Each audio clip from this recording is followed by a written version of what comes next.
Hello, this is Kristofarova. Welcome to another episode of the Strategy Skills podcast. Our podcast sponsor today is strategytraining.com. If you want to strengthen your strategy skills, you can get the overall approach used in well-managed strategy studies. It is a free download. Go to firmsconsulting.com/overall approach. It is FIRMS consulting.com/overall approach. And if you're currently thinking about finding another role and you're updating your resume, you can get McKinsey and BCG winning resume, also free download. Go to firmsconsulting.com/resume PDF.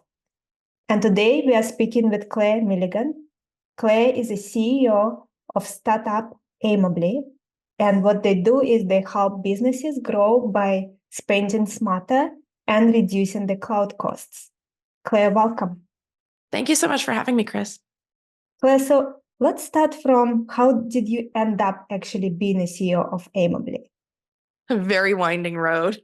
I started as a designer, originally a product designer, and worked for a design firm and got really excited about designing products and was hired by one of our clients.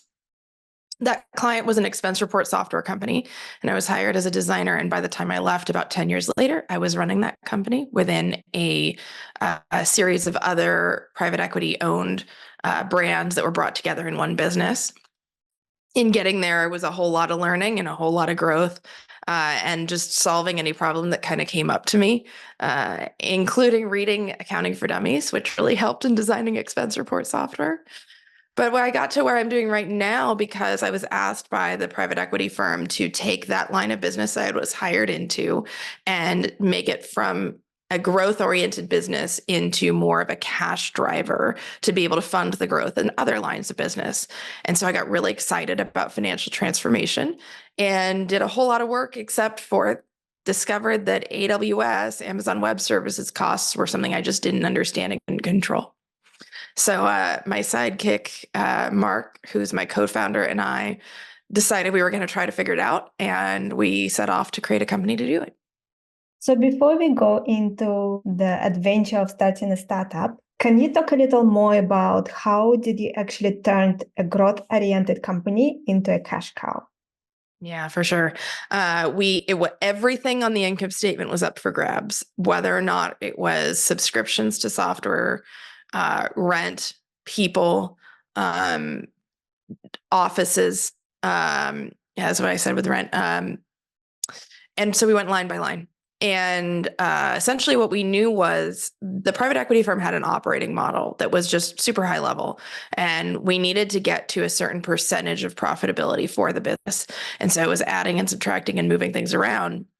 And I quickly realized that we were going to have to let people go. And in fact, we had another line of business that needed to do the same.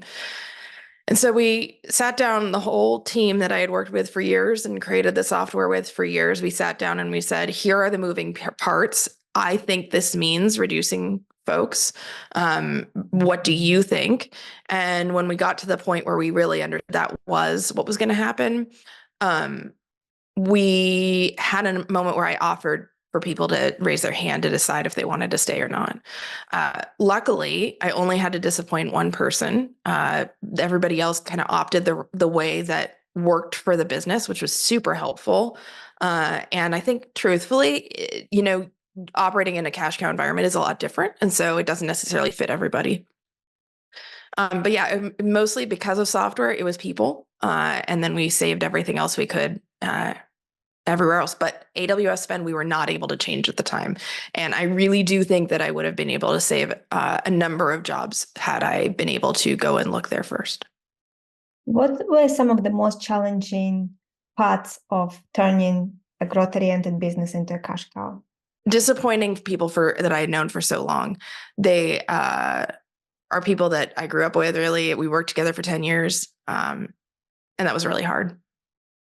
Yes, I can totally understand. And also, you guys worked together for 10 years. Of course, they understand the company. They have wealth of knowledge that is going away with them. And probably a lot of the things you had to keep in mind making those decisions.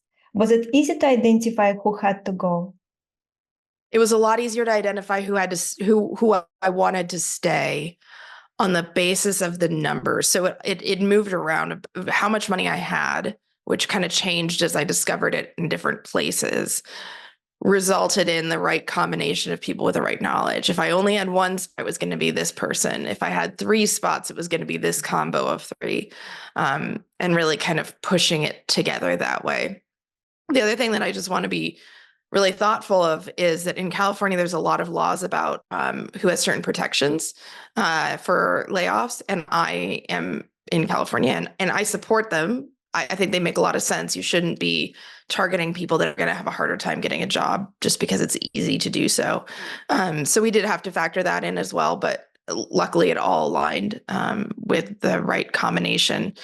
I think that if I wasn't able to keep anybody with the long-lasting knowledge, then I probably shouldn't have imagined that the business was going to even function, right? So, that was kind of the math behind it. What are some of the things that business had to stop doing for it to turn from growth-oriented to cash cow? Yeah. Number one, you have to think about your software from the standpoint of long-lasting stability. You don't necessarily fix all the bugs and you don't necessarily stop developing features, but you slow down in terms of your deployment cycles because you don't have all hands that can jump on deck if something breaks. You talk about the Facebooks out there that are deploying to production like 15 times a day or something insane like that. And when you have a smaller crew, you have to go much more deliberately. So you slow down in that sense. The other is you think a lot about your ideal customer and making sure that you've got it very focused on their needs and you develop exactly what they need, because what you want is to establish this moat around that ideal customer so that they love what you do. And you're not trying to expand beyond that, but you keep them for life because they love it. And then you've got really kind of protection against customer cancellations and an ongoing path towards continuing to grow in terms of cash to the bottom line. And for us to set some context, can you just tell a little about what that business was about? What kind of services or products you guys were offering? Yeah, absolutely. So the business was, the whole roll up is called Emburse. It's been management software, and it's based on a wide variety of companies that we put together. I think it was about 8 or 9. The 2 that I was responsible for were brands SpringAhead and Tallie. SpringAhead is time attendance tracking and billing tracking for professional services and staffing organizations. When I talk about ideal customer, we really understand that it focused on people who were put into other businesses by staffing firms to collect the actual work done by their time tracking, but then also delivering commissions back to the staffing firm. So that kind of process underneath was something that nobody else was really doing. And then Tallie was expense report software, which was designed to work extremely effectively with specific small business accounting integrations. So anybody who was on QuickBooks was going to get a really great, up-to-date accounting process that would work for smaller businesses that were working with outsourced accounting firms. So it was a very specific ideal customer over there too that we focused in on. So let's talk about the ideal customer and what you guys were doing to understand what they need and how to keep them happy. Yeah. Well, first of all, I think you got to understand, you've got to have pictures of these people.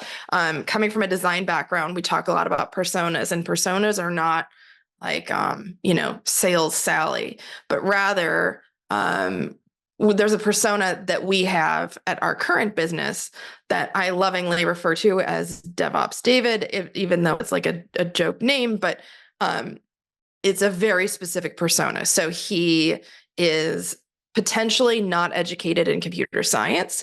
He's responsible for all the infrastructure. He's the one that gets the phone call in the middle of the night if it breaks. He is often seen as super protective and blocking cooperation with other people. He might have a personal relationship with higher management, and therefore that's why he has a responsibility that he has. You can list down and you really understand these people, and you start showing up to a new client, you're talking to them, and you find this person because they exist. So having like seeing the whites of their eyes, I like to say, of these personality types that exist in the businesses that are paying you. Because that's the other thing. You start from like a top down, you look at everybody who's paying you right now and that are using the most out of you, that are giving the highest reviews, that are giving you the greatest feedback. And you say, is there another product out there that serves that group of people? And if you've got a pretty big feature moat between you and the next person in terms of serving that group of customers, then those are the people that you then go and get to know to that level of how I was describing DevOps David. So you make sure that you envision how they experience your product from sales process, marketing process, all the way through to daily use of your mobile app, let's say. Do you remember specific things that you noticed that had to be done differently? Yes. In particular, a lot of times when you're in that strategy set where you've gone from growth to cash cow, a lot of people think you just are not supposed to spend anything, or we're not going to change anything. And in particular with SpringAhead, our customers really wanted a mobile app and we never had built them one. And the answer from everyone was, it's too expensive. We're not trying to spend any money. It's too expensive. We're not trying to spend any money. And the challenge was actually, no, in order for this business to have a much longer lasting lifetime, we should build this, because then it turns into a much better profitability story. And we can do it over time and slowly in a way that doesn't compromise our position for driving cash into the rest of the business. So telling people that we should be building, but with this model in mind, was something that was at first initially challenging to do, but I was really glad we got it done. And let's talk about client acquisition. So as a cash cow, you probably had to grow the client base. What were your thoughts? What worked? What didn't work? Client acquisition. Oh, it's funny. If you had talked to me before I started my own business, I would be very opinionated and think I was super right. But as it turns out, when you start your own business, all of those things that you believe at a high level in a much larger business don't necessarily translate. So a caveat everything I'm saying with, it depends on the stage of business you are, what kind of proof points you have, whether or not you're known in a specific industry. What we chose to do at Emburse was, in those specific industry niches, we really wanted to be everywhere the decision makers were, even if it wasn't a buying journey. So for instance, there's all these different accounting networking events for people who provide accounting services for small businesses. We were there. Staffing organizations, we were there, but it wasn't necessarily just to say, hey, I want to convince you to buy our software, but to make sure that they knew that we were dedicated to them and to their industry specifically. With that kind of knowledge, then you turn it around into an easy conversation of, in that case, it was like free trials, onboarding, kind of inbound flow, product-led growth, as they say, once you're really well known. But again, if you're starting your own company like I have, they don't magically appear inbound. You have to do a lot of hard work yourself as the salesperson, as the founder, to get yourself to the point where you've got proof points to then work on top of that and refer that back to other people. And so it's a much more traditional, I'll say, sales process for client acquisition when you're starting up. No matter what they say about delightful free trials online, it's not the same. I'm looking forward to getting to the part where we're going to talk about starting your business. And then I think we should also talk about client acquisition there. Is there anything else that you would like to share that you feel will be helpful for our listeners in terms of your period of time when you worked on this challenging goal of turning a growth-oriented company into a cash cow? Yeah, I would just say challenge everything. I mean, if there's assumptions built into every single business. When we talk to our clients, there's, these kinds of servers can't be changed because of whatever it is. You say, I'm going to start from a period of being informed by all of these people telling me this information and my own experience, but also the conclusions are not necessarily set in stone. The data is, but you can conclude new things. And as long as you're willing to go the extra mile to then say, then what? If we do conclude this new thing, then what will happen to the business? What will the finances look like? Then you have way more opportunities and you can get very creative with where you're headed. But and then on the other side of the considering everything and to challenge everything is you also have to go to the point of doing the math. It's not just, hey, I would love to build a mobile app. Everybody wants it, but what does that turn into? My sidekick, Jesse, did this huge spreadsheet of every single customer and whether or not they would attach and whether or not they would increase what they would pay in order for it, or whether or not we thought they would churn, and just massive amounts of data calculation in order to then make the decision that it was worthwhile to do it. So challenge everything, but math it out. So let's transition now. You are deciding to become an entrepreneur. Maybe share with us, what was that defining moment when you made that decision? See, I knew I was going to make the decision maybe a year before I did, but it wasn't for the standpoint of, oh, I've always wanted to be an entrepreneur. I'm very reluctantly so. But my co-founder, Mark, actually left our business a year before I did. He actually was part of the group that raised their hands and said, I'd like to go, please. And he started thinking about this product the moment that he left because of what we had gone through it and decided. And he started telling me about it. And I was like, oh my Lord, if I had been able to do that, that would have been so great. And in fact, he was the one telling me I couldn't at the time, but he was like, I'm going to challenge that. I'm going to figure it out. So at that point, when he started explaining to me what he was doing, I was like, I have to be a part of this. But at the same time, I really want to see through what I've just done over here at this business. So committed to it, got it done, worked with a lot of people, promoted a lot of people to get to, merging it well and operating with the rest of the business. And then I joined him. But I remember I was riding on a ski lift with him and he was explaining it to me. I was like, oh my God, I can't not do this. So. And the problem you guys tried to solve when you decided to start your own business is to reduce cloud costs. Kind of. We pivoted to that. The actual goal of the business at the time that we founded it was to deeply understand where and why you're spending. But the necessary conclusion from that is to reduce, because, yes, you do need to report your financials accurately. And it does give you a lot more leverage if you've got a very clear understanding of what's cost of goods sold and what's operational expense. But the next step from that is, so what are you going to do with that? So the initial goal was total transparency, and the platform is that. And then we provide services on top of that to help people reduce. So let's talk about cloud costs. Why did you guys decide to zoom in on specifically this challenge? Yeah, well, it was just the experience at the previous company of everything else I could change. That was the one line item I couldn't. And I figured it's also the second largest line item in software companies. You've got personnel, and then you've got cloud costs. And there's this belief that it's totally immutable. You can't change it. There's nothing you can do about it. But you look under the hood and you realize, like, every single client we have, they'll have a list of servers which will say, hey, these might be idle. You might turn them off. And their names will be things like test 2021 January. And you're like, what? Why are we paying for this? So any belief that it's immutable, even though we have generally no tools outside of tech to understand what is immutable, it is. And so the more we got into the transparency piece, the more we understood that, there's so much more to be done here. So when you started the business, you were firstly focusing on reducing all the costs. Cloud hosting cost. Yeah. Mm-hmm. I was just going to clarify, because earlier you mentioned that initially you were kind of thinking about focusing on helping businesses reducing costs in general. And then at some point let me clarify that. I got really excited about financial transformation once we kind of started figuring and undoing the puzzle when I was at my previous company.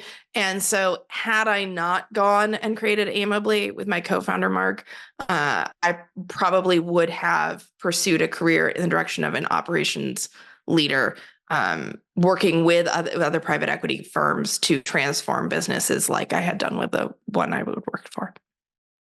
But the business itself, Aimably, has always been cloud cost oriented. Okay, very good. So then what would be some of the recommendations you would share with our listeners in terms of the greatest savings areas they should focus on? Well, number one, do not buy commitments first. That is, so the playbook, if you look at like AWS, Azure, Google Cloud, they'll all say, okay, you want to save money? Pay in advance or commit in advance for a certain amount of usage, we'll give you a discount. And that seems to be a great idea. And in fact, if that's the only thing you do, sure, go ahead and do it. But the greatest savings that we find comes from building a system or adjusting an old system to be fully responsive to the current load. And what I mean is, if all of a sudden your website gets hit by 200% of the customers that you had before the hour before, your system needs to scale up automatically, and it can in response to that. And then when those people go away, it scales down or processes or whatever it is that's the input. What happens so often is that people get aware, they're aware of limitations in their software that causes scaling or a model of scaling like that to feel like a big job. It's a big jump. Kind of like I was talking about doing a mobile app from the previous company. It's a big lift. And so you say, well, I can't do that. That's too expensive. So we're just going to scale up for that 200% case always. So when those people hit our site, 15 days from today, we'll be able to serve them. But between now and 15 days from today, I'm paying for 200% extra capacity when I don't need it. And so that's the greatest form of savings in both servers and databases and all kinds of different features. And so we just have to go in and say, what will it take to upgrade each of these systems to get to the point where it can support scaling? And some of those things are already compatible, and some of those things need a little work. And so we'll work with them on understanding the cost benefit and how to best go about that. Very helpful. So I know that listeners that are actually running startups now waiting for me to get to the client acquisition, because that is a huge problem for many founders and just generally business owners. So maybe let's dive into that. What have you learned in terms of client acquisition? What is working right now for how you guys find clients? For me, there's two things I hang my hat on. Number one is a channel. Going and getting customers on your own with no connection to anything else is very hard. But I have seen a ton of success by selecting one or more channels that really make sense. And so when I say that, I mean specializing in working in another context and supporting that. So we actually have two particular channels. Channel number one, and the one that's really driving for us right now, is private equity firms and working with the technology leadership in the firm to then help them get results out of all their portfolio companies at once, because then that unlocks so much more cash to be able to invest in other businesses and also to be able to sell those businesses at much better numbers, especially because cloud hosting affects valuation more than most expenses because it affects gross margin. So we'll work with private equity firms as channel number one. Channel number two is related to private equity, but it's a due diligence process. So we work with due diligence providers, consulting firms, due diligence software platforms to provide a cloud cost view that feeds into their full diligence process. And that helps inform how much leverage, how much debt the private equity firm might take on for the company based on how much cash they have to service the debt. And so we can unlock more cash to do that. So those two channels for us are really important because we speak their language and they see the value to us. Even though they could pick, there's a lot of people out there trying to help with cloud costs. They could pick anybody to work with, but we're the ones who really understand what they're trying to get done. So master a niche, specialize there, get into that channel. The other is I have grown to learn that when you're an entrepreneur, your business and you are so tied as a brand that it's important for you to remember that and to speak on behalf of your business, both with the business's opinion and your opinion, and to make sure that you are the face of it instead of hiding behind, oh, I hired the salesperson, they can go out and sell. There's so much more capability that you have if you're in the room because you know why you created the company in the first place. So be yourself, find a channel. It takes time, a lot of time. So let's just go back to your experience. How did you find the first few people to collaborate with in this way? So the first ones actually came from a beta release that Mark did right before I joined him. And he reached out to all the people he'd ever worked with and said, hey, just try it out. And we had quite a few come on, and there were a couple that just really saw the value and started telling us back what we could do to change it. And sometimes as entrepreneurs, we go, oh my gosh, like, why are you telling me to change it? I built this thing, like, what's going on? But one of my favorite books, I don't know if it's behind me, but is the Mom Test. And one of the things that they talk about is once people start giving you feedback about how to make your initial idea better, you know that you've resonated with a clear job that they're trying to do. And that's feedback that you're onto something.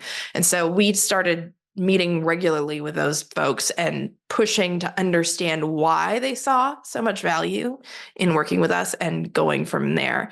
At the same time, it went a while before we actually were able to convince them to pay us. But getting access to that first group of people that came through those personal connections, but weren't trying to say, hey, try this out. This has nothing to do with you, but rather they were giving us information back saying this really helps me. Those became great resources. And in fact, one of them became one of our investors, which was pretty cool. Definitely. Could you take us through the process you follow now to approach a new contact where you don't have the relationship, and how you build that relationship and get it to a point where they feel comfortable working with you? Yeah. So our sales cycle is kind of a double one, because our outbound sales work is exclusively in our private equity channel. We do inbound direct. If somebody comes to us and says, hey, I'd like to, pursue a relationship with you, we definitely do that. And we're lucky enough to be getting inbound at this point, which is great. But in terms of our outbound sales flow, it's direct to private equity firms. So it's getting to, like, from the top level of just awareness, it's connecting and sharing resources. It's a very long kind of partnership, focused relationship, sharing resources, participating in events together, learning more from them, sharing information, and then getting to understanding what are your next goals in your portfolio. If there's an alignment between either increasing gross margins or contributing more to EBITDA, then that's an opportunity for us to then explain what we've done with others. And so it's basically a whole lot of friendship first, followed by addressing specific needs when they come up. And luckily, because one or two decision makers at a private equity firm results in potentially 100 clients, it's worthwhile to be doing that kind of long phase. And when you say long, how long is it on average? That's interesting because each one has been different. Average. Until first deal from a PE firm, probably a year. And how much time do you invest in the relationship during that year, approximately? Quite a bit, but a lot of what I do is based on reminders and notifications. So every PE firm I work with, I get Google alerts on. I reach out to them about things. I'll, send notes and say, hey, I see you're acquiring this company. Especially if they're public, I'll take a look at their filings and I'll be like, okay, so this is the percentage of cloud costs. This is what I think we might be able to do with you. So I try to make sure I'm efficient with my time in terms of I set up systems so that I'm alerted and I'm notified to then reach out, than to like constantly be spinning plates, as it were. But yeah. And in terms of percentage of people who actually end up working with your company, what would you say? Is it 50-50? We only really get no's from the inbound sales process, because it'll come to some kind of determination point of whether or not they want to work with us or a competitor. I would say our win rate for inbound is probably 65 to 70%. With private equity, it's never a no, it's just a no right now. And so it's a continued relationship.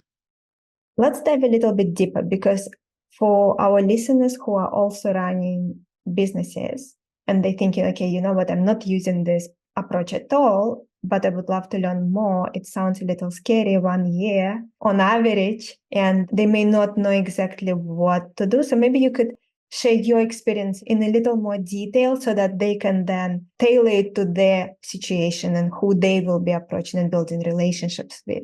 For example, you mentioned participating in events, sharing information. maybe you could share more details on how do you make this first connection, and then specifically what are some of the things you do to build the relationships. You already shared some, but maybe we could give more detail. Yeah, it's a lot like when you're raising fundraising. It's a lot of advice conversations early on, because part of your process is to validate whether or not this is actually a channel for you. You should pick something that you understand and you feel like you can relate to, and that it's a system that you can kind of at least for me, get a feeling about the machinery that works underneath. And so you can kind of master the topics and become conversant in it. For me, I felt like it was very helpful that I'd already worked with private equity. So I understood the language and the process and what their goals were. And I think that there's a whole lot of approaches that may require going you into a brand new industry for finding that channel. But I would be a little reticent to do that myself. So for me, it was starting with finding people in private equity that were willing to just chat. I would say, hey, look, I come from a business that was owned by private equity. I'm looking into solving some of the problems people have on the tech side. Would you be willing to chat with me? And so I had lots of conversations in that sense. I had conversations with software companies that serve private equity as well, and started kind of mapping out how those decisions get made and what are the factors.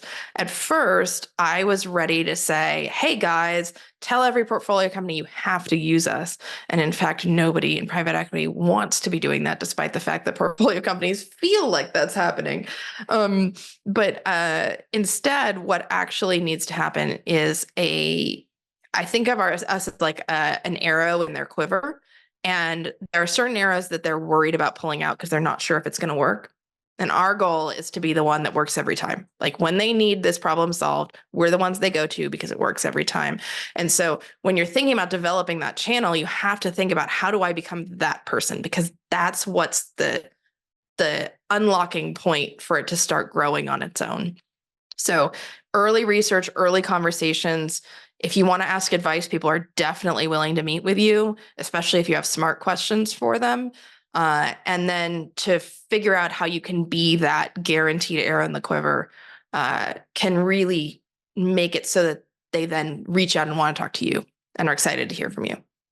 For someone who would try this approach, what do you think are some of the biggest mistakes they need to try to avoid?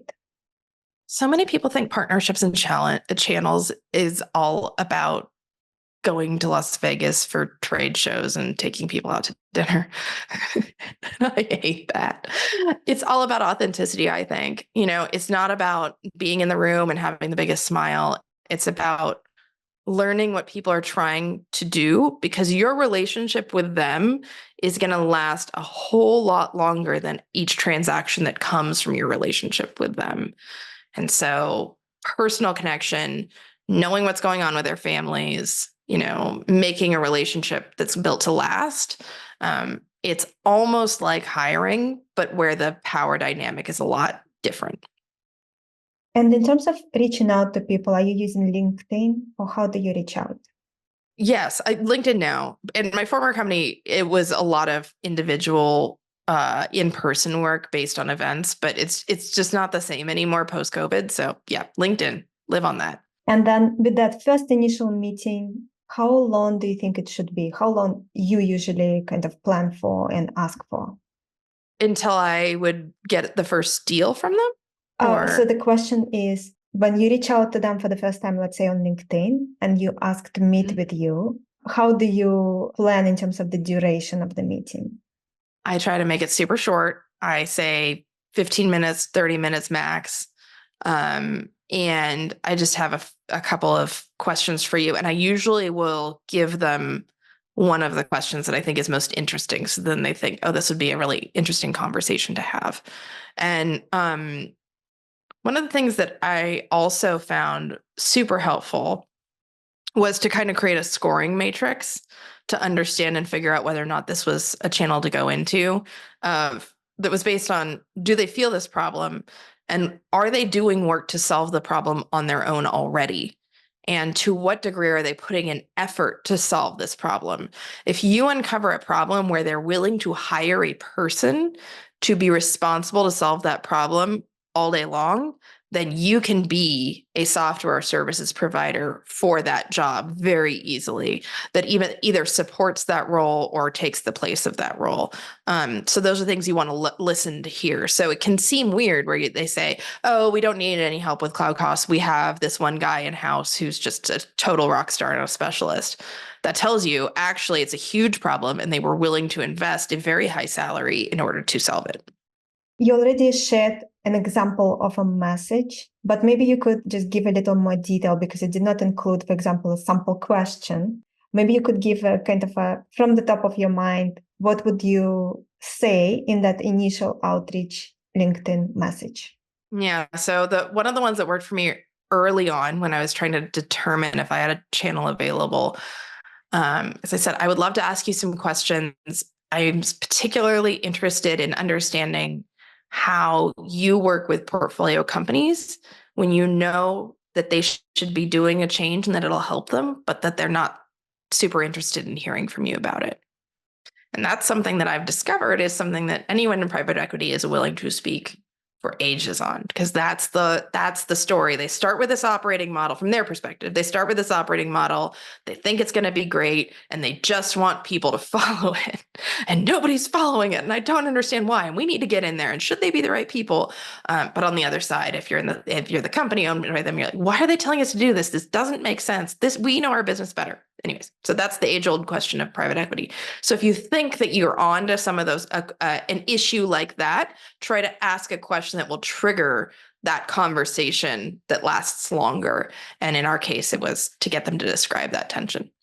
So it is an actual big frustration that they're feeling, and you're asking them a question about it. Yeah. And in fact, it informs for us our sales process because we become a tool that they share. And so understanding how they deal with that frustrating thing helps us then understand how we would support them in getting our solution into one of their portfolio companies. And then what would be your advice for the actual call or a meeting? Do you usually do Zoom? Is it kind of Zoom face-to-face or is it a call? How do you manage it? Mostly Zoom.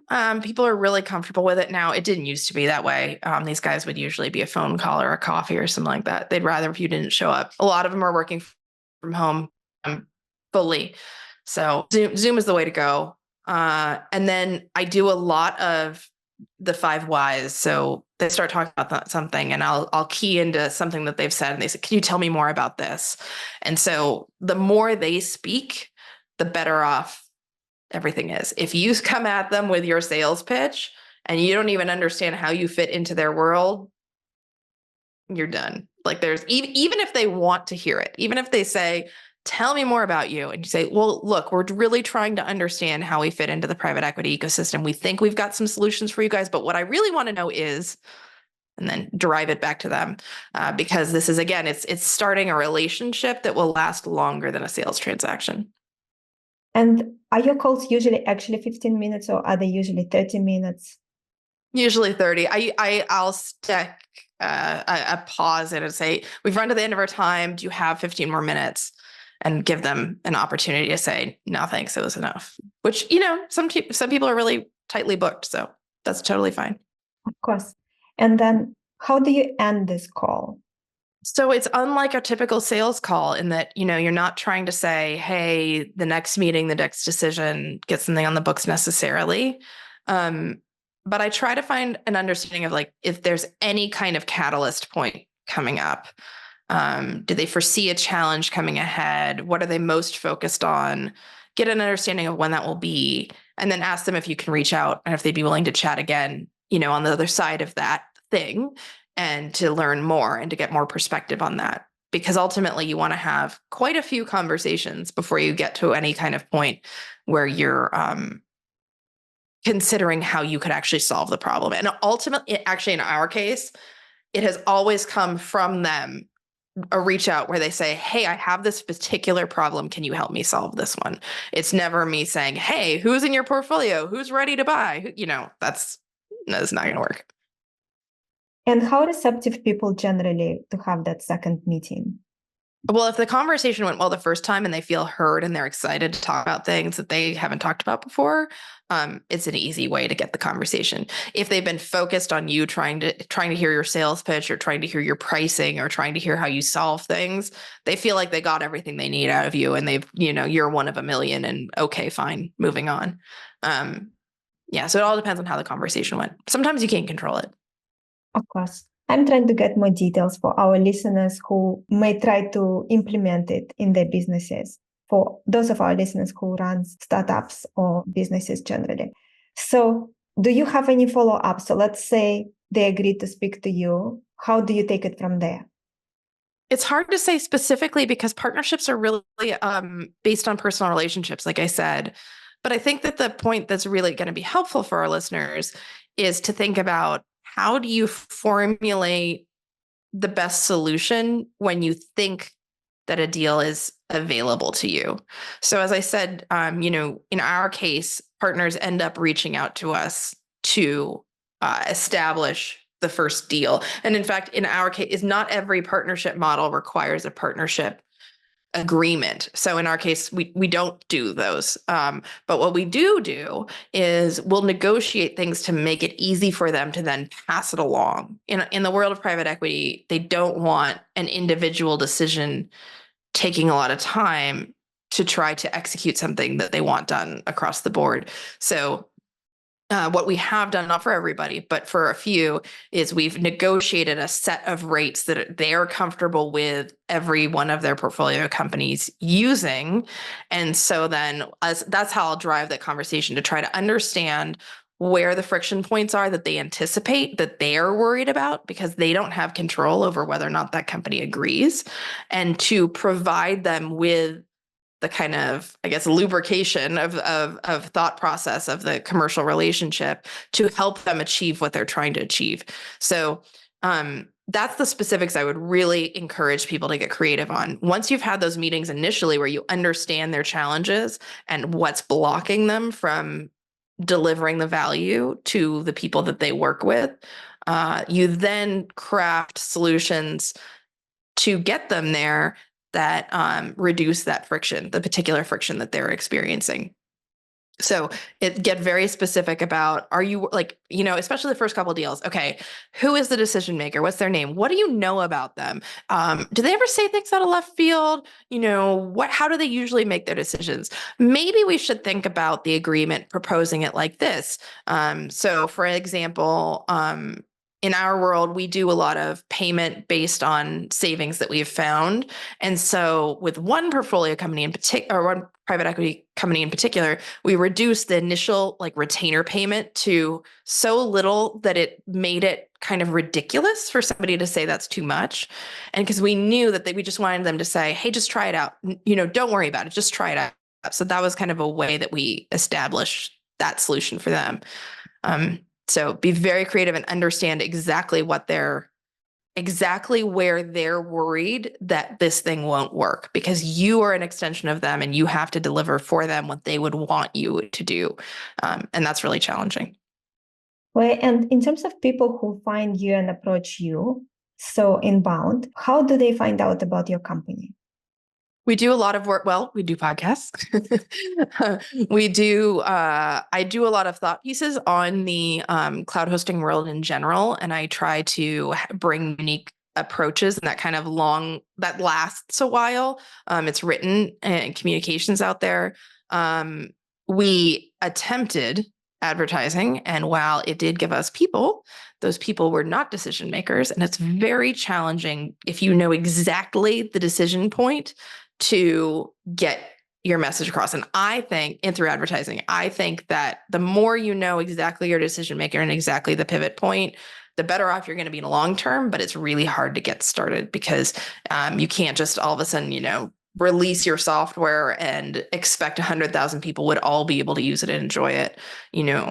I think that that's an expectation we have from the tech world, but I don't think it's really realistic. So it's one reach outs, that kind of thing initially, to then drive those kind of reviews. That then review sites are also huge. That's the one thing we pay for, actually, is G2 Crash.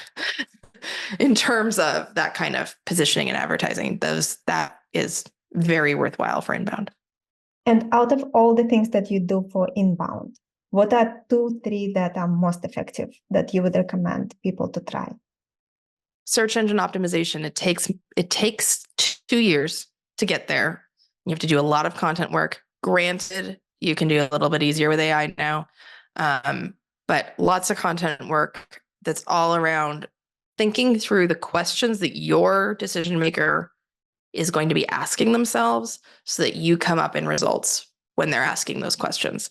It may not be, what is the best software for X, but it might be a related question, like in our case, help me understand pricing of storage on Azure, writing an article about that.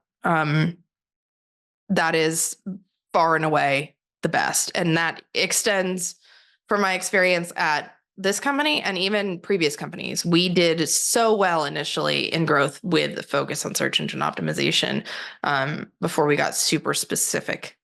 The second would be once you have customers, the review sites, that would be the second one. And then it really depends on how specific you are with your customer and whether or not you want to approach a broader audience. If you do want to approach a broader audience, a way to specify your advertising is through LinkedIn, content downloads, videos to watch, webinars to attend, anything that's more than just click this link does very well. But as I said, you have to be very broad. Even if no matter how specific you get in LinkedIn, and you still reach a whole lot of people that may not be in your target market if you're looking for a very niche market like we are. Well, and can you elaborate on customer review sites? Because some people will not be familiar. Sure. There's a few of them out there. Google often will do reviews. There's Trust Radius, there's SourceForge, there's G2, there's Capterra, there's a whole bunch of them. And by default, you can create a page for your business and you can encourage people who have worked with you to provide reviews. And that's great. That's like a great beginning point. But most of them also offer a subscription basis. Some of them where you can bid your review higher than others. Others where you can pay for access to see more information about who's hitting your site and who's engaging with your site without actually reaching all the way out to you. So then you can know if they're kind of making a decision at any point coming up or looking at your competitors. But there's various ways where they can give you insights to who is in the market related to you and getting yourself in front of them more than others. Well, thank you. Such a great discussion. Last question from me, not related to anything we spoke about today, but my favorite question to ask. Over the last few years, what were 2, 3 aha moments, realizations that really changed the way you look at life or the way you look at business? Working from home has been life-changing for me and not necessarily in a positive way. It's changed how I think about what is my work time and what is my home time. I'm very flexible about that now, both in terms of working when I shouldn't be and not working when I shouldn't be. But it's also given me a perspective on how I think that I don't think I realized when I worked in an office. I came to the realization that I have ADHD and it's really hard to focus sometimes. And so I've done a lot of work to get myself back on track that got disrupted when we all started working from home. And it's also given me a great perspective on how to support my kids and to be present, but also showing them that I have a career and I have interests and it's doing a lot for our family. So all of that, I think that, historically, like pre-industrial revolution, our work and our home were so connected. And I think we're kind of getting back into that. And it gave me much more of a human perspective on my own business brain, I guess I should say. Well, thank you so much. Where can our listeners learn more about you? Anything you want to share? Sure. You can find me on LinkedIn and I have my own site and I'm Claire, Claire, and then Milligan, Milligan. I'm on most social sites with the handle Claire Designs. And I'm pretty opinionated on Medium. So if you want to comment and give me some feedback, I love to be challenged and have other ideas and conversations on the basis of that. Thank you, Claire. Amazing to have you. Thank you so much. And our podcast Thanks, sponsor today is strategytraining.com. If you want to strengthen your strategy skills, you can get the overall approach used in well-managed strategy studies. It is a free download. go to firmsconsulting.com/overall approach. It is firmsconsulting.com/overall approach. And if you are currently updating your resume, get McKinsey and BCG winning resume. It is a resume that got offers from both firms. Also free download, go to firmsconsulting.com/resume PDF. Thank you so much for tuning in, everyone. And I'm looking forward to connect with you all next time.